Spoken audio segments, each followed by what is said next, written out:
नमस्कार दोस्तों। मेरा नाम है विजय कुमार। आप देख रहे हैं कॉमिक्स पिटारा चैनल को। तो चलिए दोस्तों, राज कॉमिक्स में तलवार के धनी महाबली भोकाल की इस शानदार सीरीज की पहली और शानदार स्टोरी को हम शुरू करते हैं, जिसका नाम है कालजंत्री। आप देख सकते हैं इसका कवर पृष्ठ, जो कि कुछ इस तरह का है। ओके। भोकाल विश्व का सबसे बड़ा महाबली, पृथ्वी का सबसे अधिक आकर्षक व्यक्तित्व का स्वामी, ब्रह्मांड का सबसे सुंदर पुरुष, मेरा हृदय सम्राट, मेरे सपनों का राजकुमार। उसके सिवा मैं भला किसी और से विवाह करने के बारे में कैसे सोच सकती हूँ।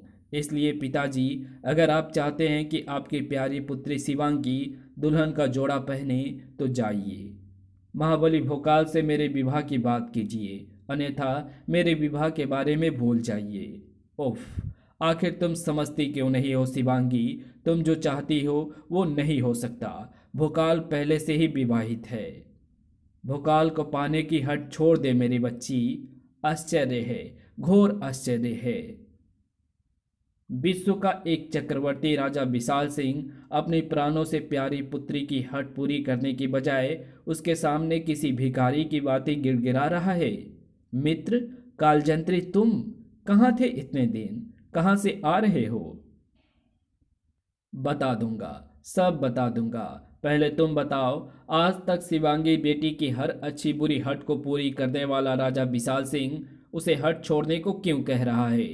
मूर्ख है ये। महाबली भोकाल से विवाह करने की हट कर बैठी है। तो क्या हुआ? अगर शिवांगी बेटी भोकाल को वरने की हट कर बैठी है तो उसकी हट पूरी होनी चाहिए।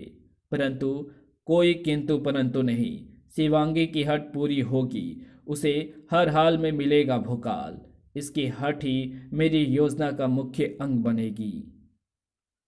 और अपने दृढ़ निश्चय को लिए शिवांगी वहां आ पहुंची। अरे, हमारे निजी कक्ष में घुसी आ रही हो? कौन हो तुम? मैं शिवांगी हूँ, चक्रवर्ती सम्राट विशाल सिंह की पुत्री। और अब ये कक्ष मात्र तुम्हारा ही निजी कक्ष नहीं है, बल्कि मेरा भी है। अब मैं भी यहीं रहूंगी प्रिय भोकाल, तुम्हारी अर्धांगिनी बनकर। अर्धांगिनी बनकर? ये क्या अनर्गल बक रही हो तुम? लगता है तुम्हारे मस्तिष्क में कोई गड़बड़ है। जाओ, लौटकर अपने पिता से कहना कि वे तुम्हारे मस्तिष्क का उपचार करवाएं। वापस तो अब मैं तभी लौटूंगी जब तुम्हें अपना पति बना लूंगी। तेरा इतना साहस, अभी हम तेरे मस्तिष्क को ठिकाने लगा देती हैं। चल बाहर। आह! कालजंत्री चाचा ने बताया था कि अगर ऐसी स्थिति आ जाए तो मुझे उनके द्वारा दी गई माला के लाल मनके पर स्थित उस काले धब्बे को उंगली से दबा देना है।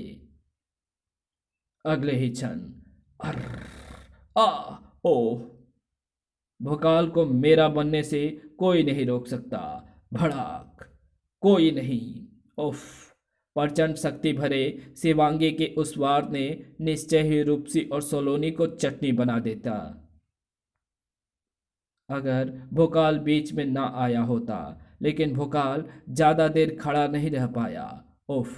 ये अपार शक्ति और क्रोध अपने साथ लेकर आई है। जल्द ही इसका दिमाग ठिकाने लगाना होगा, और ऐसा मुझे बिना भोकाल बने ही करना होगा, क्योंकि मैं नहीं चाहता कि इसे कोई नुकसान पहुंचे। उफ! चल भोकाल, तुझे मेरे साथ चलना है। उफ! ये तो मजबूती से पकड़कर मुझे अपने साथ ले जाने को उतारू है। इसमें जबरदस्त शक्ति तब आई थी जब इसने अपने गले में मौजूद माला को छुआ था। हो ना हो, इसकी माला ने ही इसे शक्ति दी है। ये माला इसके गले से अलग करनी होगी, और ऐसा करना मेरे लिए अधिक कठिन नहीं है। मैं हाथ बढ़ाते ही ये काम कर सकता हूँ। एक झटके के साथ ही माला शिवांगी के गले से अलग हो गई। इसी के साथ शिवांगी तड़प कर नीचे आ गिरी। ये तो अचेत हो गई। अचेत नहीं हुई, मृत हो गई। ओह! अगर मुझे पता होता कि माला टूटते ही ये मृत हो जाएगी तो मैं इसे शांत करने के लिए कोई और उपाय सोचता। बेचारी तुम्हें पाने के चक्कर में अपनी जान गंवा बैठी। शिवांगी की मृत्यु की सूचना ने राजा विशाल सिंह पर तो गाज ही गिरा दी। मार डाला भोकाल ने मेरी पुत्री को, मार डाला। मैं उसे जीवित नहीं छोड़ूंगा, मिट्टी में मिला दूंगा उसे, तबाह कर दूंगा विकास नगर का। शांत विशाल सिंह, शांत। भोकाल से तुम्हारी पुत्री की मृत्यु का प्रतिशोध लिया जाएगा, लेकिन क्रोध से नहीं, बुद्धि से। क्योंकि भोकाल जैसे महाबली को बल से नहीं, बुद्धि से ही मात किया जा सकता है, और ऐसा मैं कर भी रहा हूं। तभी तो मैंने तुम्हारी पुत्री शिवांगी को ऐसी माला दी जिसके टूटते ही उसके सांसों की डोर भी टूट जाएगी। ये भोकाल को ध्वस्त करने की कालजंत्री की योजना है, और अब इस योजना का अगला चरण शुरू होगा। विकासनगर में आज हमारी लक्ष्या पूरे 8 वर्ष की हो गई है। ईश्वर करे ये हजारों वर्ष जिए, और हजारों साल मैं यूं ही इसकी चोटी खींचता रहूं। शिखर, आई। अगर आप चाहते हैं कि हम हजारों साल जिएं, तो आपको अभी के अभी हमारा घोड़ा बनना होगा पिताजी, नहीं तो हम अभी मर जाएंगे। हाँ। अरे रे, हमारी बच्ची ऐसी असीब अशुभ क्यों बोल रही है? लो, हम घोड़ा बन जाते हैं। आइए, सवारी कीजिए। भोकाल तो घोड़ा बन गया, लेकिन लक्ष्या को उस घोड़े पर सवारी करने का अवसर नहीं मिला, क्योंकि तभी घोड़ा बने भोकाल के मस्तिष्क पर सवार हो गई वो ध्वनि, टन। अखंडनाद बजा। मुझे जाना होगा।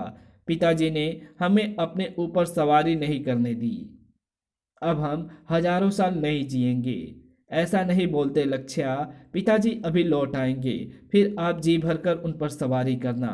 तू अभी की बात कर रही है, क्या पता भोकाल कभी ना लौट पाए। खैर, भोकाल लौटे ना लौटे, मुझे क्या। मुझे तो तुरंत ही वो काम निपटा लेना चाहिए जिसके लिए मैं यहाँ आया हूँ। एक भयानक षड्यंत्र की शुरुआत हो चुकी थी, और भोकाल भी उसमें फंसने जा रहा था। अखंडनाथ के आसपास तो कोई भी नहीं दिख रहा, वो तो अपने आप ही बच रहा है। क्या रहस्य है ये? ओह, ओह, ओह। भोकाल की विस्फारित आंखें जो देख रही थी, वो दुस्वप्न सा था। एक ऐसा दुस्वप्न जो सच था। ओफ। अखरनाथ एक विचित्र शैतान का रूप धारण कर मुझ पर प्रहार कर रहा है। भड़ाक। उससे बचना होगा, और सामना करना होगा। एक मुसीबत भोकाल के सामने थी। भोकाल एक उसके भवन पर और एक उसके भवन पर पहुंच चुकी थी। वाओ, इतना प्यारा खिलौना, तुम्हारे जन्मदिन का उपहार। आप बच्ची के लिए इतना सुंदर खिलौना लेकर आए, इसके लिए धन्यवाद श्रीमान। कृपया अपना परिचय देने का कष्ट करेंगे, क्योंकि मैंने आपको महाबली के मित्रों में कभी नहीं देखा। तुमने सही कहा सुंदरी, मैं महाबली के मित्रों में से नहीं, शत्रुओं में से हूँ।